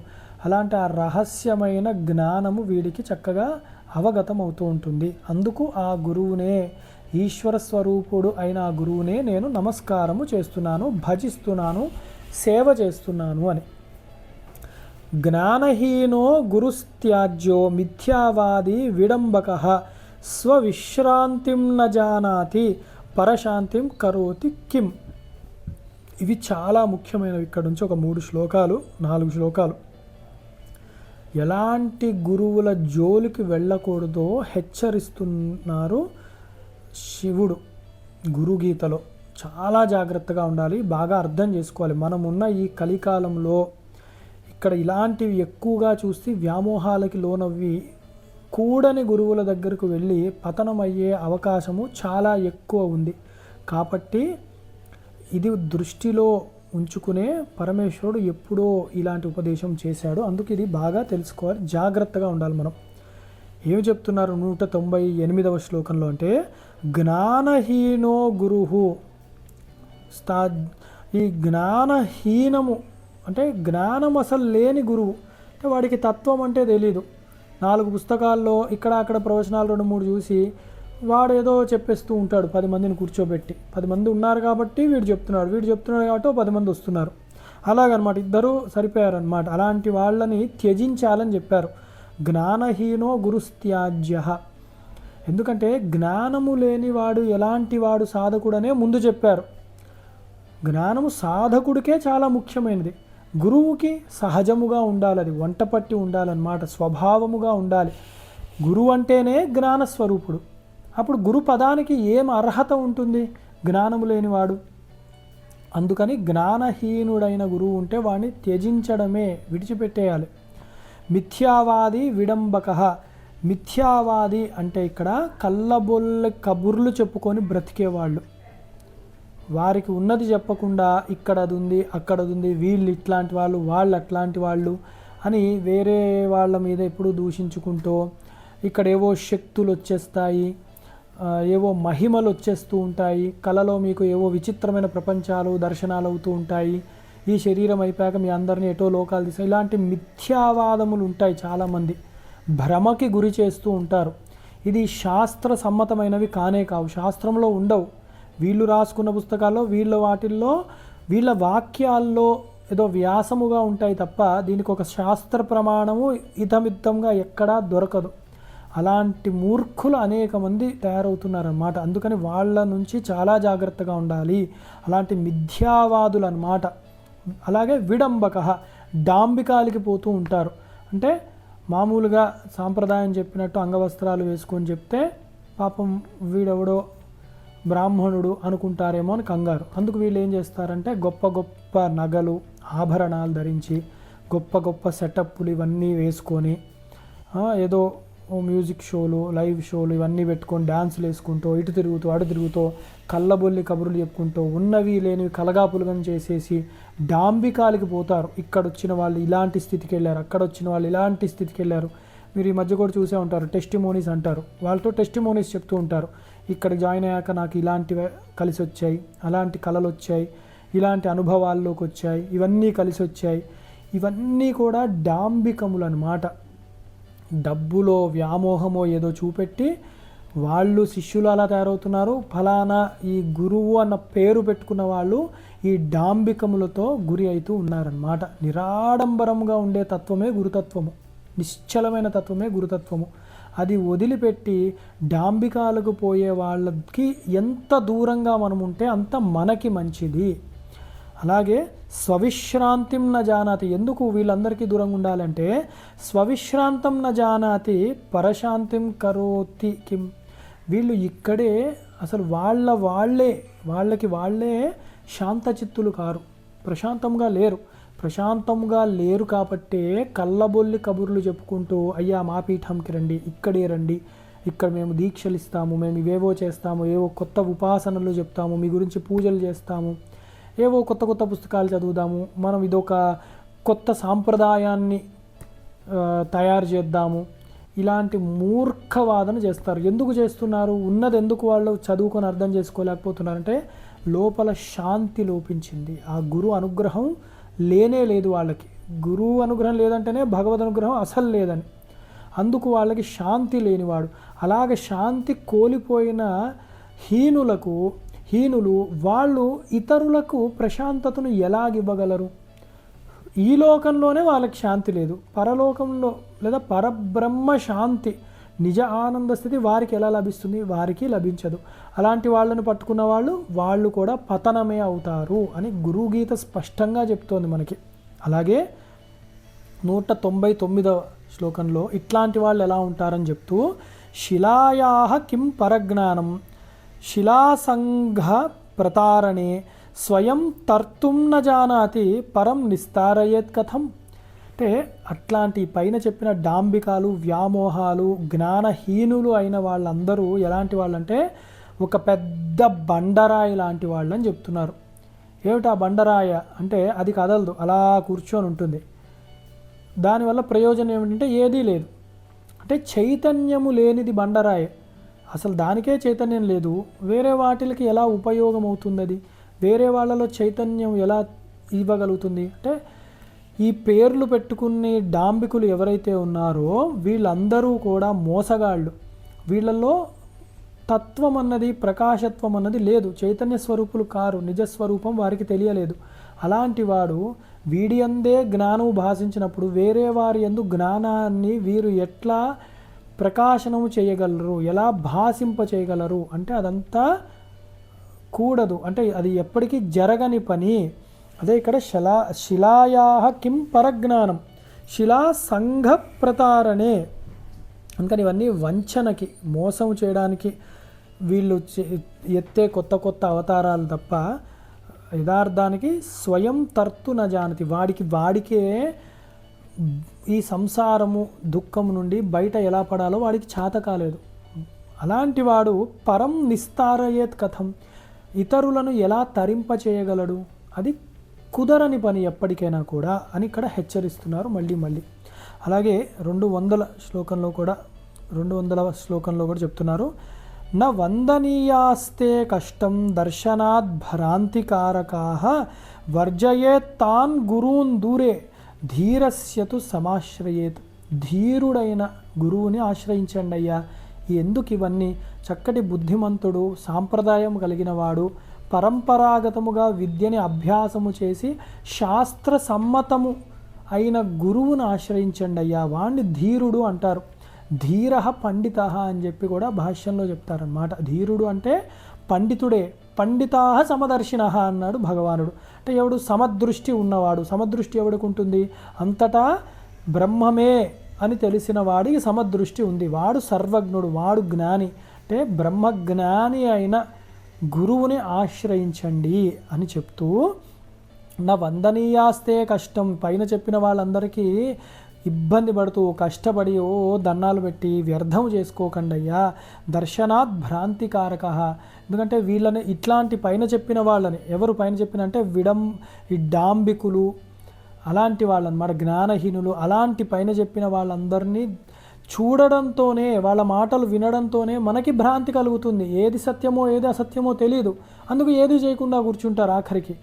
అది మోహానికి గురి చేస్తూ ఉంటుంది. చాలా జాగ్రత్త. అందుకని వర్జయేత్ తాన్ గురువున్ దూరే. అట్లాంటి గురువులు అన్న పేరు పెట్టుకున్న వాళ్ళు ఎవరున్నా దూరంగా వెళ్ళిపోండి వాళ్ళ నుంచి. వాళ్ళని కూడా దూరం చేయండి మన దగ్గర నుంచి. అంతేకాని భ్రమకి లోనవద్దు. మనకి ఎలాంటి గురువులు కావాలంటే ధీరులు కావాలి. వాళ్ళే ఆత్మజ్ఞానులు, బ్రహ్మజ్ఞానులు. వాళ్ళే ఈ సంసార దుఃఖం నుండి మనల్ని బయటకు తీసుకువెళ్ళగలరు. అందుకు చాలా జాగ్రత్తగా గురువుని ఎంచుకోండి అని చెప్తున్నారన్నమాట. జగద్గురువులు కూడా ఈ మధ్యకాలంలో 2-3 సందర్భాల్లో చెప్పారు. ఎలాగ తెలుస్తుందండి చక్కటి గురువు ఎవరని? ఎలా తెలుస్తుంది అంటే, మన పిల్లలకు వాళ్ళకి మంచి స్కూళ్ళల్లో, కాలేజీల్లో వేయాలి అనుకున్నప్పుడు ఎంతో క్షుణ్ణంగా మనం పరిశీలిస్తాము. అన్ని చోట్ల సరిగ్గా తెలుసుకుంటాం. సరి అయిన వాడి దగ్గర తెలుసుకుంటాము. తెలుసుకునే అప్పుడు మనం విచారణ చేసి మంచి స్కూల్లో వేస్తాం. అలాంటిది అద్భుతమైన అమోఘమైన ఈ గురుతత్వం దగ్గరికి వచ్చినప్పుడు ఎందుకు తొందరపడి ఎవరి దగ్గర పడితే వాడి దగ్గరికి వెళ్ళిపోయి ఏది పడితే అది వినేసి మోహానికి గురయ్యి సమయము వ్యర్థం చేసుకుంటాము? అందుకు అక్కడ కూడా చక్కగా శాస్త్రము గురువు, శాస్త్రము చెప్పే గురువు, గురువు శాస్త్రము చెప్పేవాడు అయి ఉండాలి. శాస్త్రము చెప్పినట్లుగా ఉండే గురువు కావాలి.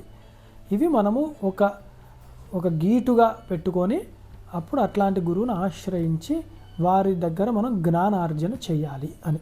తర్వాత ఇవాళకి ఆఖరిది, పాషండిన పాపరత నాస్తిక భేదబుద్ధయ స్త్రీలంపటా దురాచారా కృతఘ్నా బకవృత్తయ. ఇప్పుడు ఇందాక చెప్పిన మూర్ఖపు గురువులు ఎవరైతే ఉన్నారో, అవైదికమైన వారు, అశాస్త్రీయమైన గురువులు, గొప్ప గొప్ప వేషధారణ, గొప్ప గొప్ప ధోరణి, గొప్ప గొప్ప వ్యవహారాలు ఇలా వేసే వాళ్ళందరూ ఉంటారు. జ్ఞానహీనులు, అలాగే మిథ్యాచారులు, డాంబికులు. వీళ్ళ గురించే భజగోవిందంలో శంకరులు చెప్పారన్నమాట. జటిలో ముండి లుంచితకేశ కాషాయాంబర బహుకృతవేష పశ్చన్నపిచిత పశ్యతి మూడో ఉదర నిమిత్తో బహుకృతవేష అని. ఓ గొప్ప గొప్ప జటలు కట్టుకొని ఏదో దీక్షాపరుల్లా కొందరు కనపడతారట. కొందరు పూర్తి ముండనం చేసేసుకొని వాళ్ళు ఏదో పెద్ద ఆచార్యుల్లాగా వాళ్ళు కొందరు కనపడుతూ ఉంటారు. అలాగే ఏదో కొత్త కొత్త వస్త్రధారణ వేసుకొని ఏదో నేను గొప్పగా ఉండాలి అని స్టైలిష్గా ఈ కాలంలో చెప్పాలంటే, అలాగే వీళ్ళకి వాళ్ళకి ఏదో ప్రత్యేకమైన గుర్తింపు కావాలి అన్నట్లు కొందరు బహుకృత వేష, విచిత్ర వేషాలు, అంటే శాస్త్రసమ్మతం కాదు, అందుకే విచిత్రంగా ఉన్నాయి అన్నీ, అలా వేసుకుంటూ ఉంటారు. ఆ బట్టలు వేరే వాళ్ళకి అమ్ముతూ ఉంటారు కూడా మళ్ళీ తీసుకొచ్చి. ఇలాంటి వాళ్ళు తయారవుతున్నారు. బహుకృత వేష. వీళ్ళందరూ ఎందుకు చేస్తున్నారంటే ఉదర నిమిత్తో బహుకృత వేష అన్నారనమాట. వాడి కడుపు నింపుకోవడానికి తప్ప ఎందుకు పనికిరావు అలాంటి వేషాలు, ఆర్భాటాలు. వాళ్ళ జోలికి వెళ్ళకండి అని శంకరాచార్యుల వారు కూడా ఒకచోట హెచ్చరించారు. అలాగే వాళ్ళ గురించే చెప్తూ అట్లాంటి వాళ్ళు ఎలా ఉంటారు అంటే పాషండిన పాపరత, పాషండులై ఉంటారు. పాషండులు అంటే వేద సమ్మతము కానివి చెప్తూ ఉంటారు.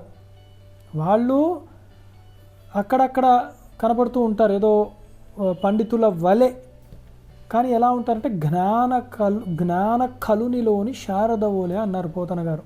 అంటే జ్ఞానము పాపం భాషించింది వాడు, కానీ ఎట్లా జ్ఞాన కలుడు వాడు, అంటే జ్ఞానహీనుడు, బుద్ధిహీనుడిలో కొంచెం జగన్మాత కటాక్షం ఎందుకో చూపెట్టింది ఎప్పుడో పుణ్యం వల్ల. అందుకు వాడు మంచి మాటలు మాట్లాడతాడు, ఏవో జనరంజకాన్ని చేస్తాడు.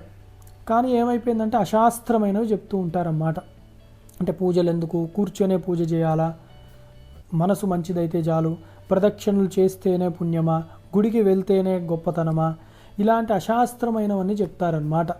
అందుకు ఇట్లాంటి పాషండులు చాలా దూరం పెట్టాలి మనం. విగ్రహంలోనే దేవుడు ఉన్నాడా, ఇలాంటి మూర్ఖమైన అన్యమత ధోరణులు బాగా కనపడుతుంటాయి. వీళ్ళందరూ పాషండ మతాలన్నమాట. ఒక రాళ్ల లాంటి బండరాయి లాంటివి అన్నమాట. చైతన్యం లేదు. మనకి శాస్త్రం ప్రమాణం, తస్మాత్ శాస్త్ర ప్రమాణంతే కార్యాకార్య వ్యవస్థితం, శాస్త్ర సమ్మతమైనవే మనం చేస్తూ ఉంటాం. కాబట్టి ఇలాంటివి ఎవరు చెప్పినా వాళ్ళు పాషండులు, వాళ్ళని దూరం పెట్టండి. అంతేగాని మనము విని గొప్పగా అరే భలే చెప్పాడే అనుకోకూడదు. మూర్ఖలం అయిపోతామన్నమాట. అంతటా వ్యాపించి ఉన్న పరబ్రహ్మము విగ్రహంలో ఉండడా? అలా ఉంటాడనే కదా మార్కండేయ చరిత్ర, ప్రహ్లాద చరిత్ర రెండూ కూడా చూపెట్టే మనకి. లింగం నుంచి స్వామి వచ్చాడు, అక్కడేమో స్తంభం నుంచి నారసింహుడు వచ్చాడు. ఇంతకంటే ప్రమాణాలు ఏం కావాలి మనకి? అందుకని పాషండులని దూరం పెట్టండి, లేదా మనం దూరంగా ఉందాం వాళ్ళకి. అలాగే పాపరత, పరమ పాపిష్టి వాళ్ళు ఉంటారు. అంటే వాళ్ళే దుశ్చర్యాలన్నీ చేస్తూ ఉంటారు. ఇదే చాలా విచిత్రం. మీరు చూడండి వేరే చోట ఎలా చెప్తూ ఉంటారంటే పాపరతులై ఉంటారు. అన్నీ చెయ్యకూడనివి, తినకూడనివి, తిరగకూడనివి అన్నీ చేసేసి వచ్చి కొన్ని సంవత్సరాలు చేసి ఇప్పుడు వచ్చి నేను చాలా మంచివాడను, నేను మారిపోయాను, నాకేదో దేవతత్వం కనపడింది అని చెప్తూ ఉంటారు. వాడు పాడైపోయి అలసిపోయి రోగాల పాలయ్యి డబ్బు సంపాదనకి ఈ మార్గానికి వచ్చిన మూర్ఖులు వాళ్ళందరూ. వాడు మనకి నీతులు చెప్తూ ఉంటాడు, పాషండ మతాలన్నింటినీ చెప్తూ ఉంటాడు. అందుకు ఇలాంటివి కూడా అతి ప్రమాదమైనవి. అలాంటి పాపము యందే రతి అంటే ఇష్టము ఉన్న వాళ్ళు ఎవరున్నారో వారిని కూడా దూరం పెట్టాలి. మనం వారికి చాలా దూరంలో ఉండాలి. అలాగే నాస్తిక భేదబుద్ధయ, నాస్తికులు అన్న పేరుతో చాలామంది ఉంటారు. నాస్తి అంటే లేదు అని. ఏమిటి లేదు అంటే పూర్వజన్మ, తర్వాత జన్మలు, పూర్వజన్మలు లేవు, దేవుడు లేడు, వేదము లేదు, చూడనిది మేము నమ్మము, ఇలాంటి వాళ్ళని యథార్థానికి నాస్తికులు అంటారు. ఈ కాలంలో నాస్తిక శబ్దాన్ని వాడుతున్నారు, కానీ వారికి ఆ నాస్తిక మతమే సరిగా అర్థం కాదు. వీళ్ళందరూ రాజకీయాలు చేయడానికి, ఏదో సనాతన ధర్మ దూషణ చేయడానికి, వారికి ఏదో పేరు రావాలి అని చెప్పి కూర్చున్న నాస్తికులు తప్ప నిజమైన నాస్తికులు కాదు. నిజమైన నాస్తికులు ఎవరిని ఏమి చేయరు, వాడి పని వాడు చేసుకుంటాడు. ఎందుకంటే దేవత లేదు అని చెప్తూ దేవుడి గురించి మాట్లాడతారు. దేవుడు లేడు, దేవుడు లేడు అనుకుంటా. అంటే అది ఏమిటి, లేని దాని గురించి వీడు ఎలా మాట్లాడతాడు? అంతకంటే మూర్ఖత్వం లేదు. నాస్తికులు అని పేరుతో మూర్ఖులు తయారవుతున్నారు. అందుకు అలాంటి నాస్తికులము మనము కాదు, మనం ఆస్తికులము. వేదం నమ్ముతాము, దేవతను నమ్ముతాము, పరలోకం ఉంది అని నమ్ముతూ ఉంటామన్నమాట మనం. అందుకు అట్లాంటి నాస్తిక వాదన ఎవరైతే ఉందో, అంటే వేద సమ్మతము కానివి చెప్పేయడం నాస్తికత్వము. ఏదైనా కూడా మన మనసుకి నచ్చినట్టు, ఈ కాలానికి నచ్చినట్టు నేను అనుగుణంగా మార్చేసుకుంటాను అని వీళ్ళు సొంతగా తయారయ్యకూడదు. పెద్దవాళ్ళు ఉంటారు, శిష్టులు ఉంటారు, ఆచార్య పురుషులు ఉంటారు, వాళ్ళు చెప్తారన్నమాట అది ఎలాగ అర్థం చేసుకొని ఈ కాలానికి కూడా మనము ఏదైనా కష్టం అనుకుంటే దాన్ని ఎలా పాటించాలి అని. ఆచార్యవాన్ పురుషో వేద, ఎవడు పడితే వాడు చెప్పడానికి కాదు, ఏ పుస్తకం పడితే తీసి చదివేసి దీనిలో ఇట్లా ఉంది దాంట్లో అట్లా ఉంది అని చెప్పడానికి. అందుకే నాస్తిక మతము సమ్మతమే కానే కాదు. అలాగే భేదబుద్ధయ, అలాంటి నీచుల వల్లనే భేదబుద్ధి తయారవుతుంది. అంటే వాడు ఏం చేస్తాడు, శివుడు గొప్ప కాదు విష్ణువు గొప్ప, విష్ణువు గొప్ప కాదు శివుడు గొప్ప, వీళ్ళిద్దరు కాదు అమ్మవారు గొప్ప, వీళ్ళిద్దరు కాదు ఇంకో దేవత గొప్ప, ఇలాంటి భేద దృష్టి కల్పిస్తూ ఉంటారు. వీరు ఒక రకంగా నాస్తికులే. ఒకప్పుడు నేను సైన్సు బాగా నమ్మేవాడిని, అప్పుడు నాకు బాగా ప్రశ్నించే స్వభావం ఉంది, తర్వాత నాకు మెల్లిమెల్లిగా ఈ మార్గంలో వచ్చాను అని ఇలాంటి మూర్ఖపు ప్రచారణ ఎవరైతే చేస్తూ ఉంటారో వాడికి ఆ పూర్వములో ఉన్న వాసనలు చిత్తంలో ఇంకా ఉన్నాయి. అవే నాస్తిక బుద్ధి. ఆ నాస్తిక బుద్ధితోనే ఇప్పుడు ఉన్న ఒక వేదములోనే శివకేశవులకి భేదాన్ని చూస్తూ ఉంటాడు. అది చాలా ప్రమాదం. ఉన్న సనాతన ధర్మంలోనే భేద దృష్టిని వీడు తయారు చేస్తూ శిష్యుల యొక్క మనస్సు యందు శ్రద్ధని కోల్పోయేలాగా చేస్తూ ఉంటాడు. విచ్ఛిన్నం చేసే ప్రయత్నం చేస్తారన్నమాట. అక్కడ విదేశాల నుంచి ఒక దాడి అంటే ఇక్కడ అంతరంగంగా కూడా ఇట్లాంటి వాళ్ళు తయారవుతూ ఉంటారన్నమాట. ఇలాంటి వాళ్ళకి చాలా దూరంగా ఉండాలి. ఎవరైతే చూడండి, ఎప్పుడన్నా జ్ఞానం అన్నది ఐక్యాన్ని తయారు చేయాలి. ఒకటే పరబ్రహ్మము అని చెప్పగలుగుతుంది, అది అంతటా ఉంది అని చెప్తున్నారు. అంతేగాని పరబ్రహ్మము ఒక రూపంలో ఒక ప్రదేశంలో అది మళ్ళీ మా దగ్గరే నేనే చెప్పగలను దానికి అనుకుంటున్నా అంటే వాడికన్నా మూర్ఖుడు ఎవడున్నాడు? అందుకని ఇట్లాంటి వాళ్ళకి చాలా జాగ్రత్తగా దూరంగా ఉండాలి. భేద భావన ఎవరికి ఉందో, భేద దృష్టి ఎవరికి ఉందో, భేద ప్రచారణ ఎవరు చేస్తున్నారో వారికి ఇహంలో శాంతి లేదు, పరంలో ఎట్లాగూ ఉండదు. అందుకని అట్లాంటి వారి దగ్గరికి వెళ్ళి మోసపోకుండా నిజ గురుతత్వాన్ని మనము తెలుసుకోవాలి. బుద్ధిమంతుడు గురువు, ఏకత్వాన్ని చెప్పేవాడు గురువు, అది మనం బాగా తెలుసుకోవాలి. అలాగే స్త్రీలంపట దురాచారములు అన్నీ ఉన్నాయి. వాడికి లేని దుర్గుణాలు లేవు. ఏమిట్రా నీకు, నువ్వు గురుస్థానంలో ఉన్నావు, తినకూడను తింటున్నావు, తిరగకూడను తిరుగుతున్నావు, ఇష్టం వచ్చినట్టు వేషధారణ ఉంది అంటే వాడు నాకు అలవాటే, మాకట్లా కలలో మా దేవుడు వచ్చి చెప్పాడు నువ్వు చేసుకో అని ఇలాంటి డాంబికాలు, అబద్ధాలు, అసత్యవాదనలు చెప్తూ ఉంటారు. ఇలాంటి దురాచార పరులకు దూరంగా ఉండాలి. దురాచార శమని దోషవర్జిత, అదే అమ్మవారు ఇలాంటి నీచులకు ఎప్పుడో అప్పుడు సమయం వచ్చినప్పుడు పడుతుంది అమ్మవారు, వారికి కూడా ముగింపు చేస్తుంది. అందుకని ఆ దురాచారుల దగ్గర మనము ఉండకూడదు. ఎందుకంటే ఆచారహీన పునంతి వేద అన్నారు. ఆచారహీనుడిని వేదమే పునీతుని చేయలేదు, అంత దుష్ట స్వభావం ఉన్నవాడు వాడి దగ్గర మనం పోతే మనం పాడవుతాం. అందుకని అంటే బురదలో రాయేసినట్టు అనమాట. అలాగే స్త్రీలంపట అంటే వ్యామోహము తీరని వాడు, ఇంకా కోరికలు ఉన్నాయి వాడికి, వాడు గురుస్థానంలో ఏం పనికి వస్తాడు?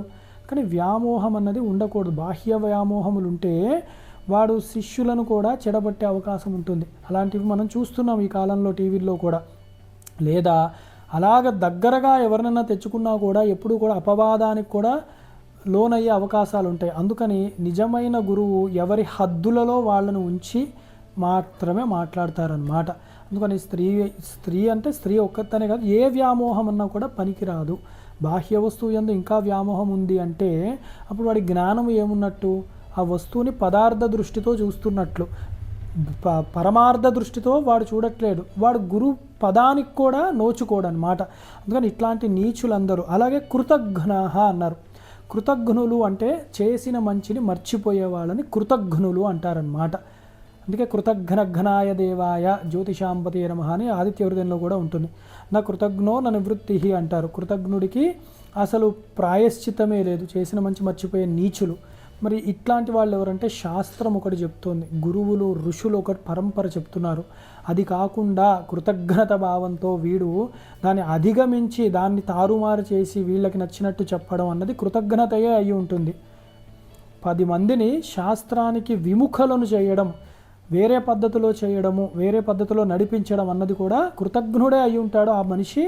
వాడిని అనుసరించే వాళ్ళు కృతజ్ఞులే అవుతారు. కాబట్టి వీళ్ళందరూ కూడా కేవలము బకవృత్తయ అంటే కొంగ జపము చేసుకునే లాంటి వాళ్ళు.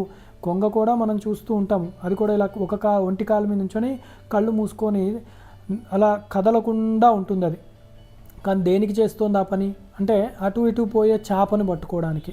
అంటే వీళ్ళు కూడా ఇలా పైన చెప్పిన పాషండులు, పాపము రతులు, నాస్తికులు, భేద దృష్టి ఉన్నవాళ్ళు, స్త్రీలంపటులు, దురాచారులు, కృతజ్ఞులు వీళ్ళందరూ కూడా ఇలాగ శిష్యులను వారి వలలో వేసుకోవడానికి, ఎరగా వేసుకోవడానికి, వారు భక్షించడానికి.